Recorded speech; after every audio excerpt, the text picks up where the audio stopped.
Hello and welcome everyone in another episode of Researchers Celebrity. Today we have Dr. Tushar Shah with us. A brief introduction about Dr. Tushar. He has done his bachelor's in biotechnology from Ramaiah College of Art and Science, Bengaluru.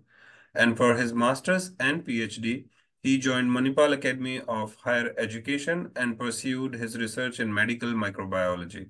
Currently, Dr. Tushar is assistant professor at Faculty of Life and Allied Health Sciences in Ramaiah University of Applied Sciences, and also recipient of Young Scientist member of European Society of Clinical Microbiology and Infectious Disease.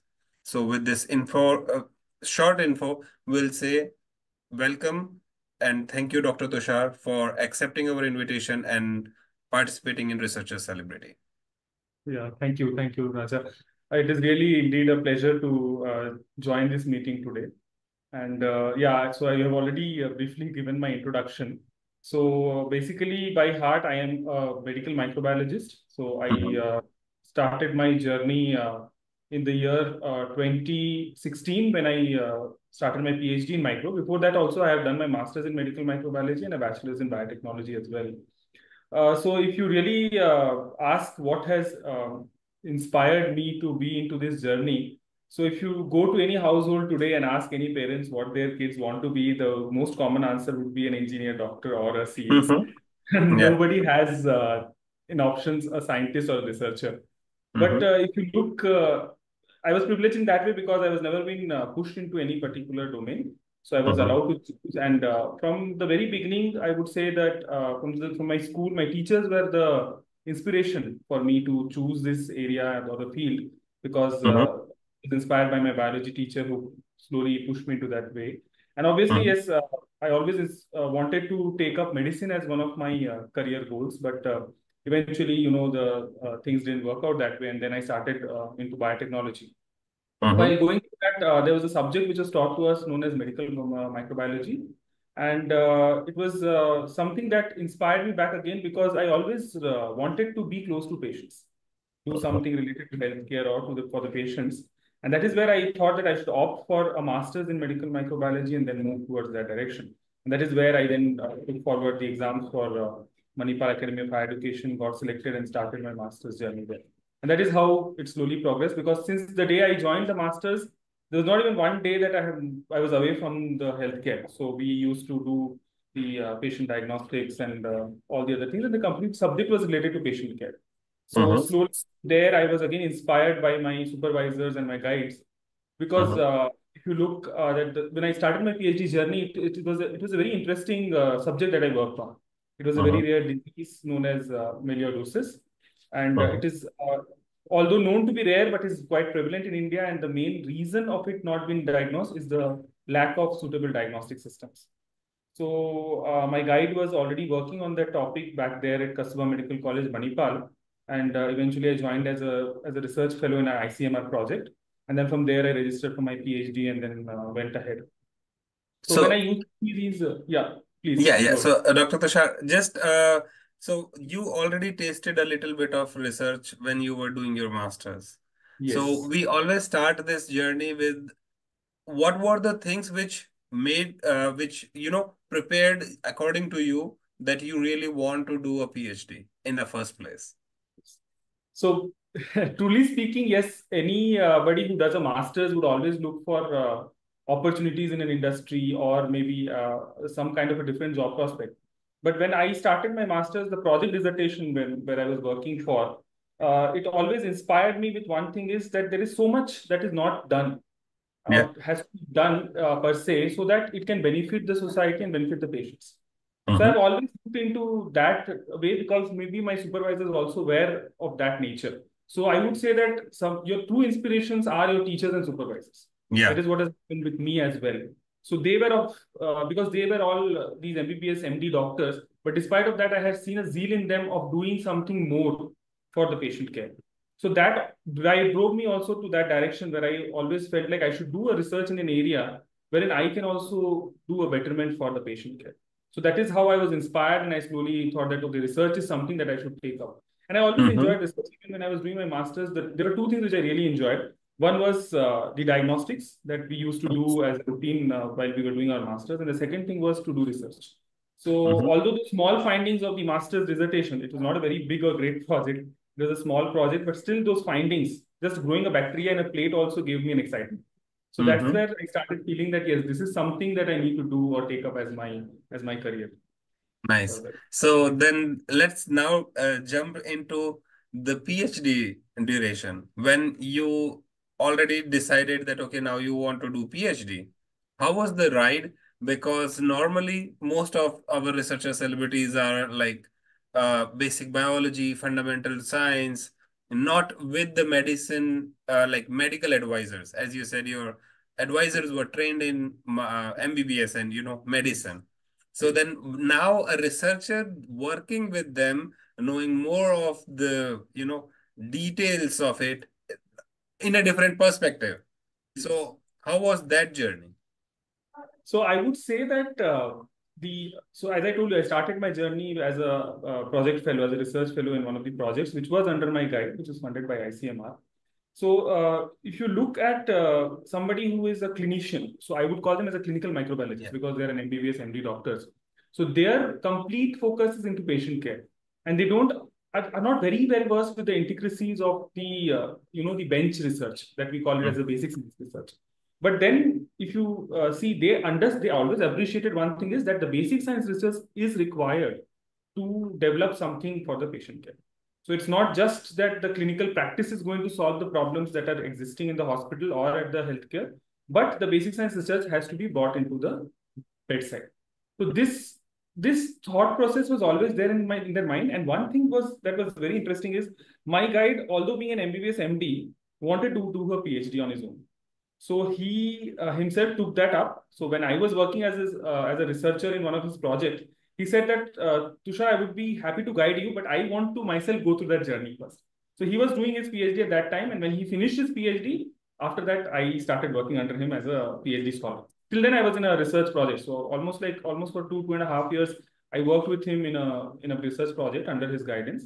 And then after he completed his PhD, then he started guiding me because he said that he always believed one thing is doing an MBBS MD is something different, but a PhD in itself is a different journey. So he took that forward, and then he understood what a PhD has to go through, and then he started guiding me as a PhD scholar. So that was one thing great about him.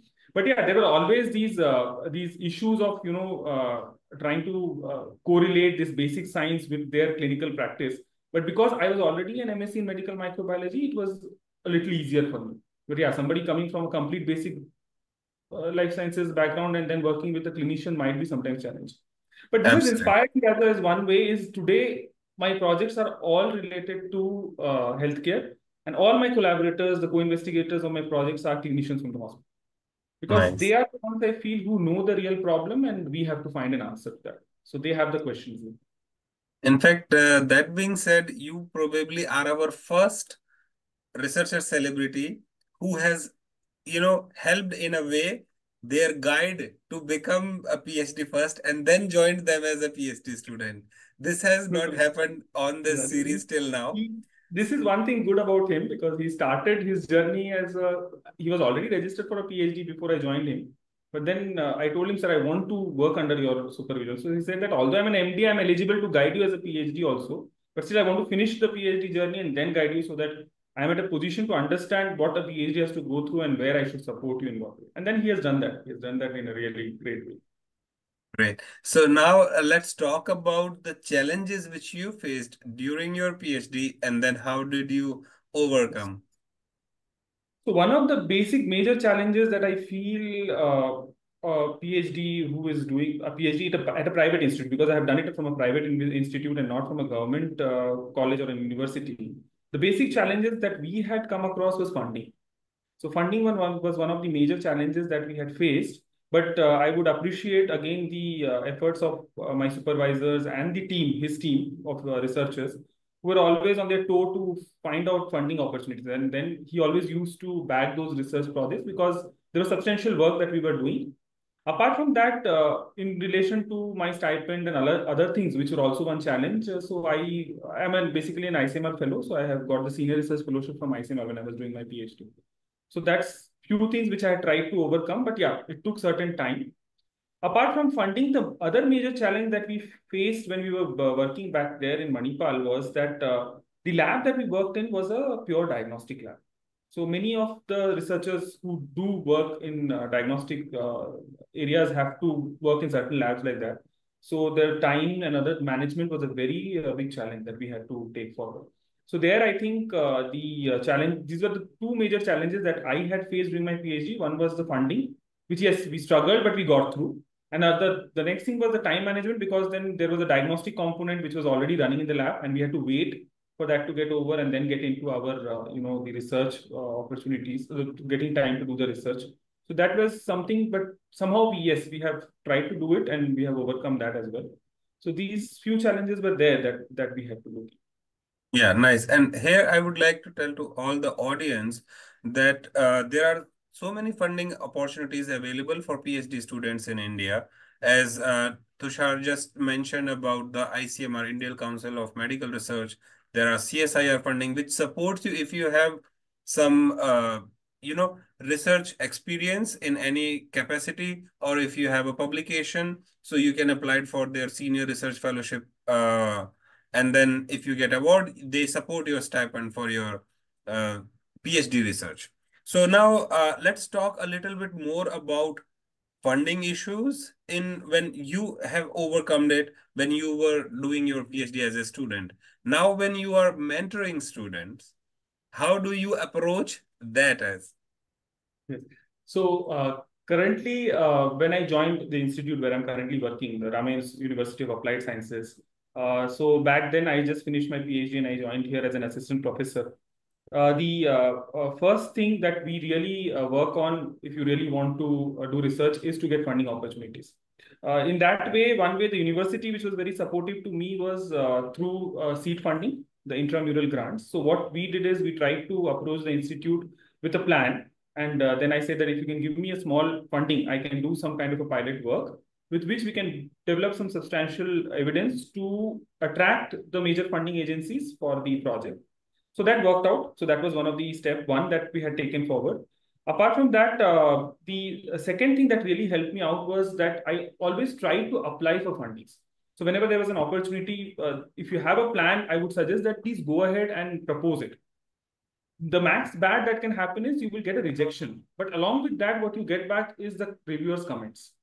Mm. So my first grant that I applied here when I came in was the Welcome's Early Career Fellowship, and I'm really happy to say that it crossed the first round, and the second round it got rejected, and then I got very good comments from the reviewers. Mhm. That is what I incorporated into my grant, and then I applied it to ICMR, and it got through. So Mhm. that is where I feel that the researchers who are really the young scientists like me who want to establish themselves into research should not hesitate in applying for grants, the funding opportunities that come forward, and then they should go ahead with it. And what they get back is the reviews in case if it is rejected, and then they can always incorporate it, and it really helps. So this is one of the Yes. greatest experiences that I had when I started my journey. Mm-hmm. And here I would like to tell to all the PhD students specifically that whenever you are doing PhD now in India, what we are seeing is the number of entrepreneurs coming out of PhD is increasing day by day.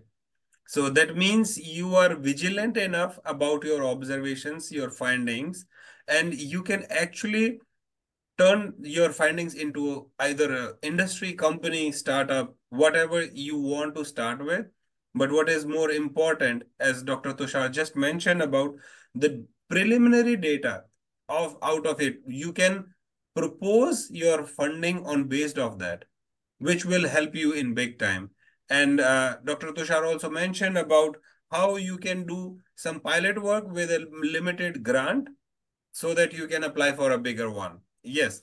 So, Dr. Tushar, the second point was the time management.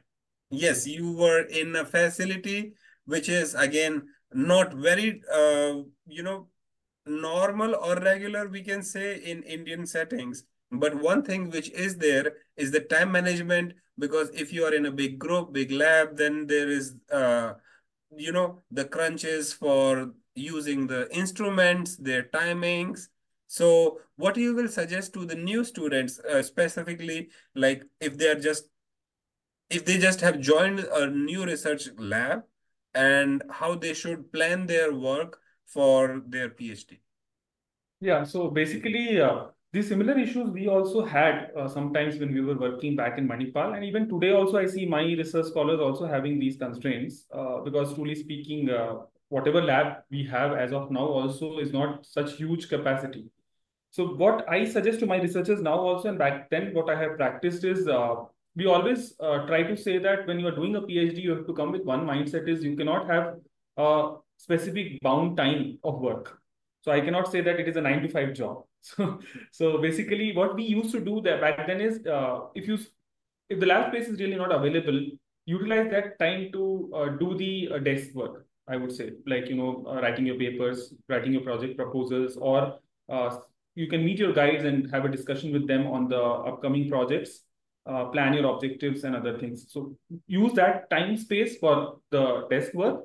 And as and when you get the opportunity or when your slots are available in the lab, you go ahead with your wet labs or your whatever the research you're planning to do.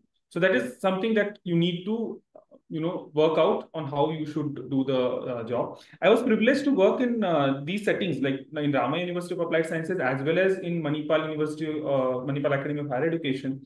We had a flexibility, so our labs are open and available to the researchers to work like 24 bar 7.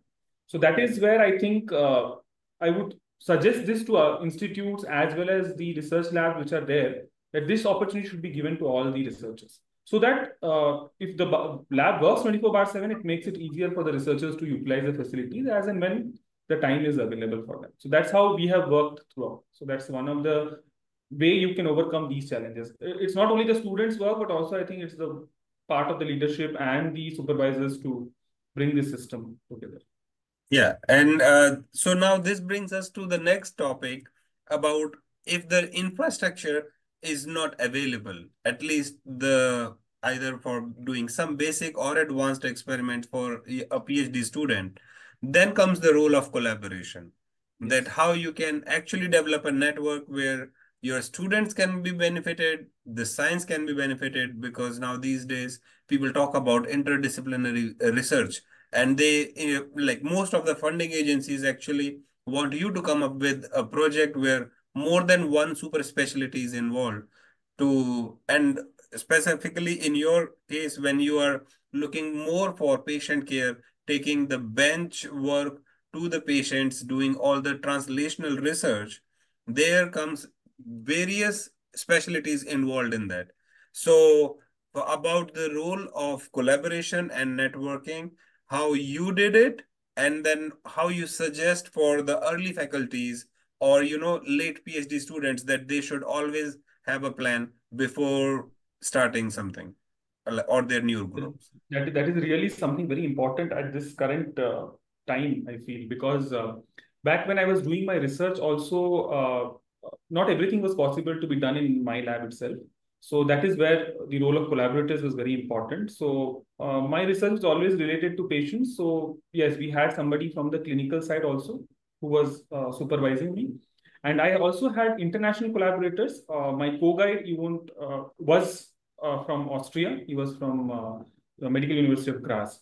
So that flexibility Manipal had provided us. So we can choose or opt for co-guides even who are from international forums or platforms. And I had written several, these fellowships and these travel grants. And I was able to get the EMBO short-term fellowship grant with which I traveled to Graz and did a part of my PhD work there. I would, yes, obviously I have to thank my supervisor because it was his collaboration that has brought this into picture. And then the work actually came out really well.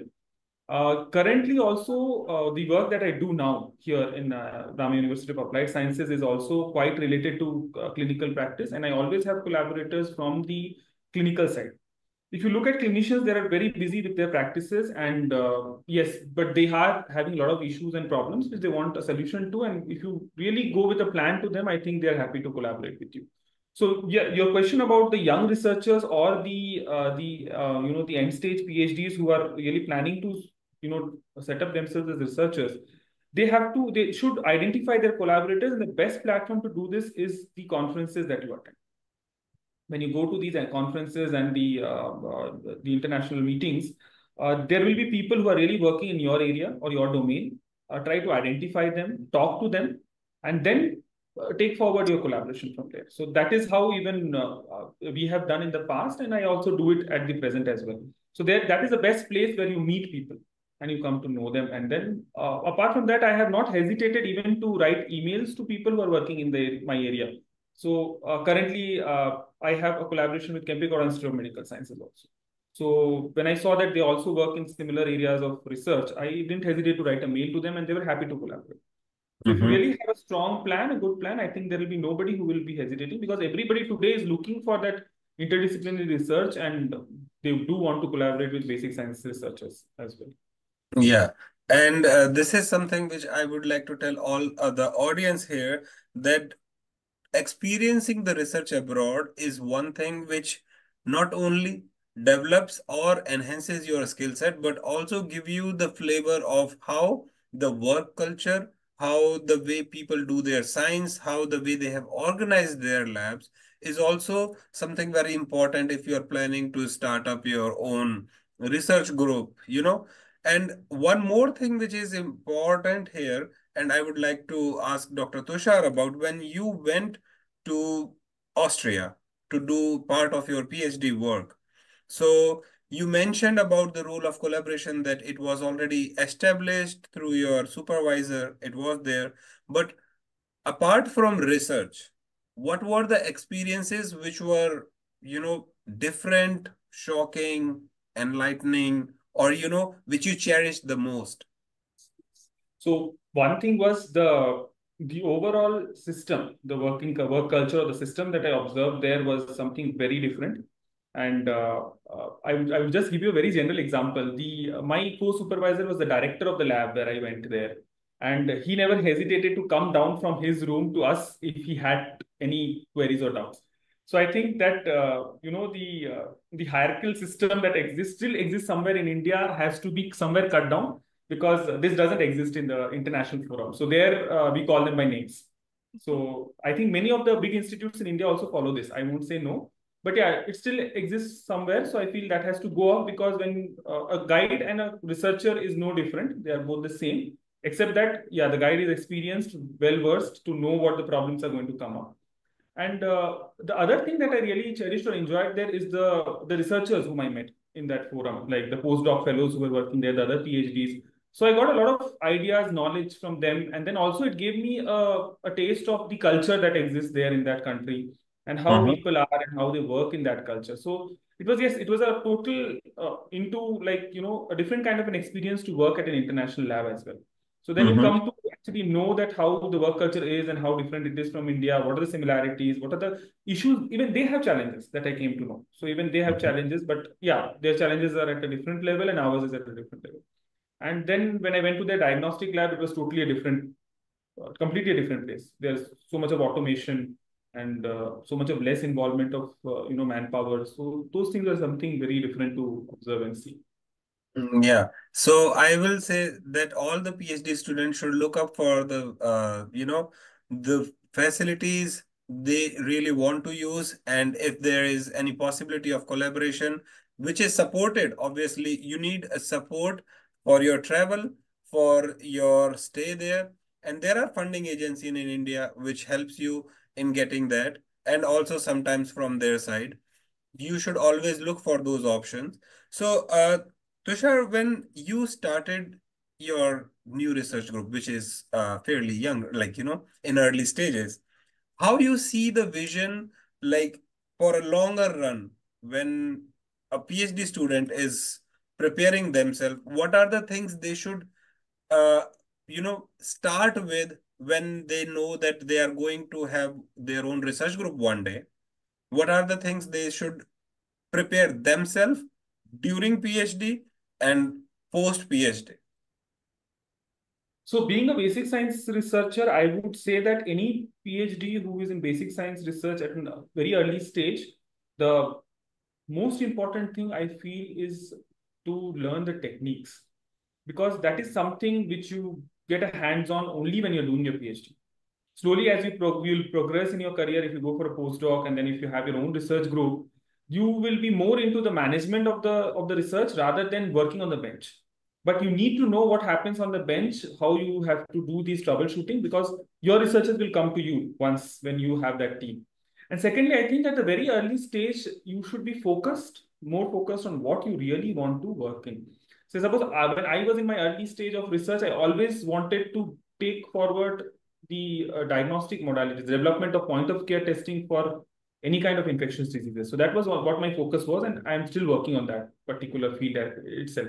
So at a very early stage, it is good for a researcher to understand what he wants to do and then take that forward, because a research career begins from your PhD and it continues forever. So you take that with you through wherever you go.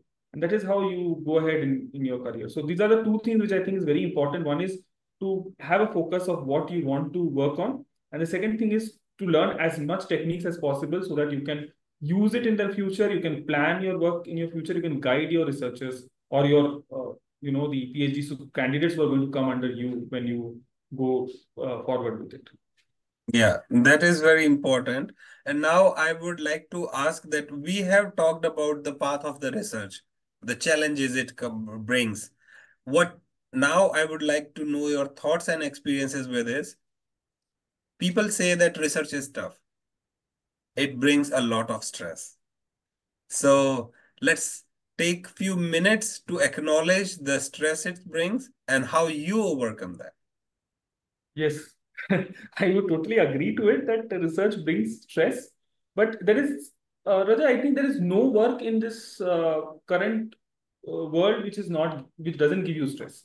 Yes. So if you really want to build yourself, your career, and you want to be visible in that particular domain, you have to obviously undergo stress. Mm-hmm. I think a person who is in IT is also a stress. A person who is in a corporate job is also a stress. A teacher is also a stress every moment of trying to make sure that his students do the best. And same Mm-hmm. with the researcher is also a stress to make sure that whatever he is doing has an outcome. Yeah. Yeah, but I feel that how you can overcome this stress is that there are certain things which will happen in your journey when you are going through a PhD. What I have experienced is many times your things will not work out with the supervisors. A lot of these Mm-hmm. issues come up, which I see nowadays in the current youngsters. They don't have a good rapport with their supervisors. Then there will be certain times when you're doing your experiments, the results will not come up as you have expected. That is a part and parcel of PhD or a research, and that is your learning experiences. So basically, you have to take each and every step as a learning experience and not keep anything in your heart. Don't take anything by heart, but just try to overcome it. And then I would say that the biggest supporting system that exists with you is your team. Yeah. So when you are doing your research, if you're a young PhD, I'm sure your team will have some senior PhDs or a postdoc, or your Mm-hmm. supervisor is always there. Then there will be some other faculties who will be guiding you in that particular domain or project. There will be co-investigators. So always try to take help from them, and when you try to do that, you will obviously be able to, because they have gone through that situation. They know what is going to happen and how it's going to happen. And you should not be saddened by the thing that, okay, I'm doing an experiment and the result is not going. You are not the only one with whom this is happening. You have to understand that it happens with any and every researcher who is currently working anywhere in the globe. So that's how I think the major challenges are those that you need to come through. And obviously funding, that I told you how we can come through that. We should constantly keep on looking for, because there are a lot of opportunities the government is currently having for the researchers, and I see that every year there is a change in the stipend amounts also. They are Yeah. trying to increase it, and the government is focused towards giving opportunities to researchers. So I think if they really are good and they do good and they try, it is not a very difficult thing to get through. Yeah, we must acknowledge the efforts of Indian government, how they are trying to put more focus on research now than previous times. But now let's talk about the way, or the guidance, because you are fortunate enough that your advisor just chose that, okay, let me walk through this now recently. So it was very recent. But in most of the cases in India, the advisors or supervisors have done their PhD 30-40 years ago, which is not the same pace of research in India now. So what I want to ask you is, like, with the fast paced research now, what are the things which are most important in terms of publications?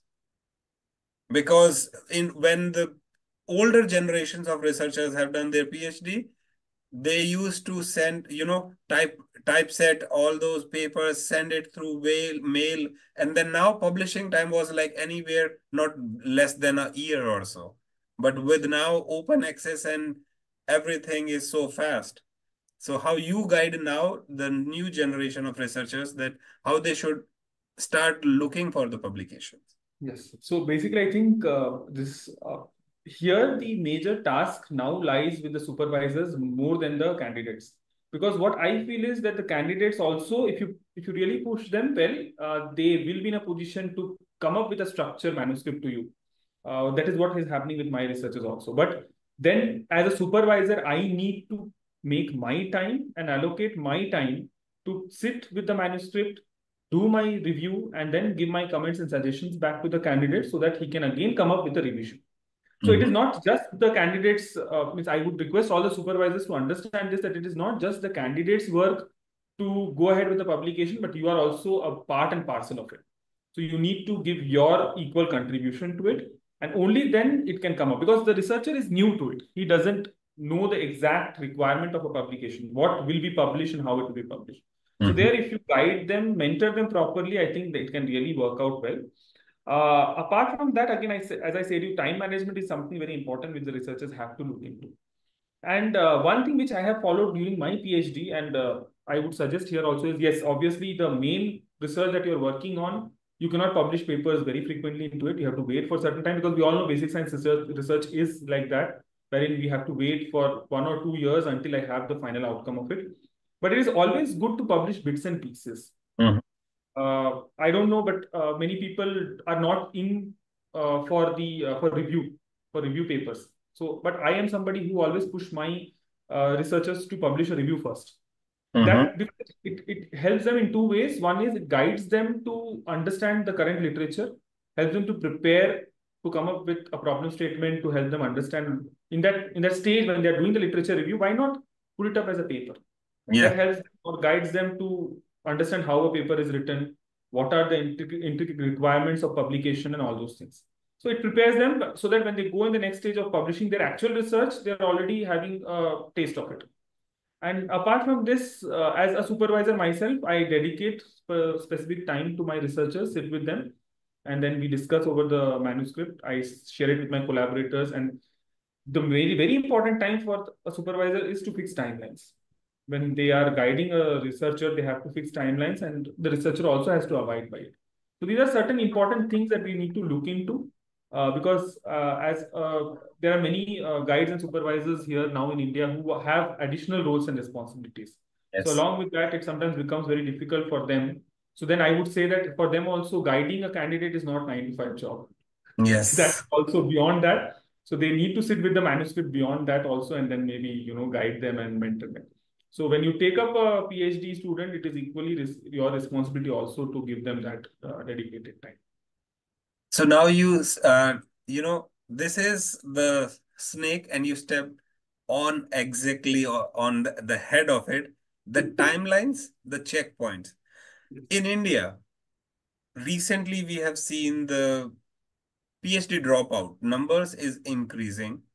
In the sad cases, students are committing suicide, which is sad, should not be happening. Now, as a supervisor or mentor's view, how do you see that this problem can be solved in system? And this not happens only in India, but globally, although number varies. But when we are now focusing on Indian researchers here, what are your suggestions or recommendations for established PIs, for new PIs, and including for the PhD students, how they all should approach it holistically to, get rid of these dropouts, or at least for the suicide? The biggest challenge, what I feel, Raja, is these dropouts or the suicides. First of all, this is very sad to see that it exists in a system like India. The major challenge, what I feel a candidate has, is the difference between the idea or the thought process of the supervisor and the thought process of the candidate. That is where I believe that candidates should not register for a PhD immediately just by going to a guide or a supervisor. And a supervisor also should not take a PhD immediately. What I have done, or what my supervisor also did with when I was there with him, is to keep the candidate with you as a researcher or in a small research project, maybe at least for 6 months to 1 year, so that you understand whether you gel up well with your candidate and your candidate gels up well with you or not. And followed by that, you should promise the candidate for a PhD. This will help them because they would have already understood each other's mindset and whether what is the major difference of opinion that they have. And in that case, they can think properly. If you feel in that 6 months to 1 year that yes, no, this candidate I am not been able to mingle with his thought process, or maybe he's not able to do it, please do not promise a PhD to them. There are multiple places and multiple opportunities which they can avail to get it. And in this 6 months to 1 year, where whatever work they have done for you, you give a proper outcome to that for them. So maybe if that work you're publishing or something, give them a authorship. And if there is a stipend available with you, you can please do that as well. That is something I feel is very required before you register. Before you register for your PhD, I would say this to the young researchers also. Try to take a taste of it by working on some projects or on some areas before you register for PhD. And apart from that, the second thing what I feel is that defining timelines. The timelines are not just for the researchers, but also for the supervisors. Delaying the PhDs, and then pushing it because they are not free is something which I really criticize from my point, because I've seen this happening in a lot of places. So that is where the role of the universities also come into picture. I would really appreciate Ramaiah University of Applied Sciences for this, because they have bought this very structured regulations now, wherein there is a constant follow-up of each PhD by the leadership team. So we need to, our Dean Research has to give an overview to the registrar and the vice chancellor at every 6 months of what each PhD is, or at what stage they are at. Nice. And then if there is a real delay, the leadership also intervenes and tries to understand what is happening, why there's a delay. Because I think most of the times the people drop out is because their work is not progressing. Yes. The guide supervisors are not giving them enough time. They are stuck somewhere. They have given their manuscripts and it is pending. It's there with the supervisor from 6 months.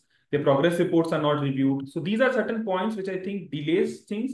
And somebody who is doing a PhD also, he or she wants to get an outcome of it and then move ahead. These are the delays which usually happens, and this can only be stopped by the intervention of not only the supervisor or just the staff, but also the doctoral advisory committee has to play a very important role into this. The leadership team of the institutes also have to play a very important role in this. It should not just be seen as a degree, but also as somebody's career and future. So that is something which I think should be implemented. That will really help people to move ahead further. Yeah, and I think this is something which we always say, that being vocal for student is very important. If your supervisor is not able to help you, or intentionally is stuck somewhere or whatever, so you should always seek help from your advisory committee, your university, your institute, because now, as you said, that it is the case in Ramaiah University, but it is now developing in other universities as well as also in institutes, where people are trying to help all the PhD students to achieve their dreams well in the timelines which is mentioned there. So this was very important, and I believe that all the researchers now can focus more.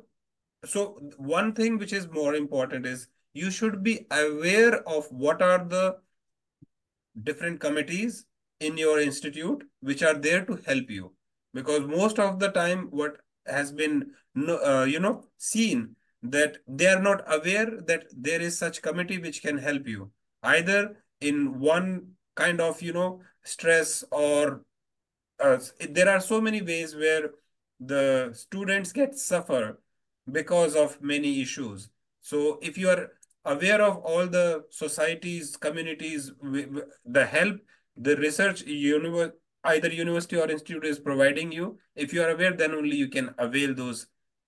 So with this, we'll say that it was great, Dr. Tushar, having you on Researcher Celebrity, sharing the journey and bringing out so much important points for all the researchers, specifically not only for PhD student, but for the early career fellows also. And for all the audience, we'll say that the pointers or the outcomes from today's conversations comes like the issue of funding we discussed, time management, that your bench work, your troubleshooting, how you have to manage not only your time but also the human resource management which you have to learn when you're planning to become an independent researcher. Also seek for help in case of failures, and don't give up on it easily because researchers never give up. That's what we know. And then the publication point, Dr. Tushar also mentioned that start a PhD, writing a review gives you most of the information which you will be eating for next couple of years. So it is like just getting everything into it and then do all the digestion part in couple of years. And then also timelines are very important. Dr. Tushar also mentioned that there should, there should be always check on walk-in PhDs. So if a person wants to just join a lab based on the name or reputation of the PI, that's not how it should be gone. Dr. Tushar brings a different perspective that you should experience together if you have that opportunity of 3 months, 6 months, or whatever the duration when you see both of the mentee and mentor believe that they can actually work towards a PhD, that's when they should commit towards it. Yeah.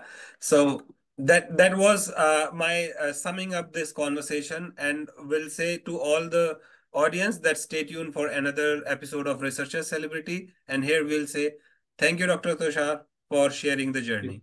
Thank you, Raja. Thank you so much.